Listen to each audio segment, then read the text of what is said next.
All right. There are two things that can affect how much an ion deflects in a magnetic field.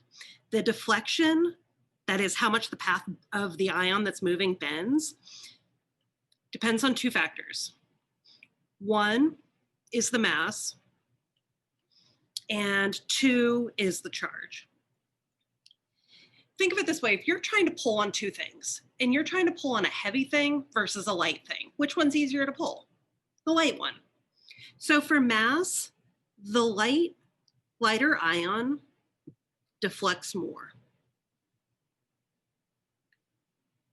The other thing that has an influence on it is the charge of the ion. If I'm trying to pull on something that's a +1 versus something that's a +2, you can think of the bigger the charge is, the more I can pull on it. So it's like a +1, I'm pulling on something with one hand.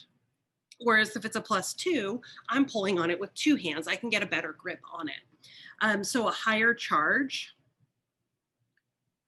or a more charged molecule deflects more. And where this becomes relevant is if we're talking about the path of in a mass spectrometer, if I could, one of them bends like that and the other one bends like that, I can then predict where certain ions are going to hit.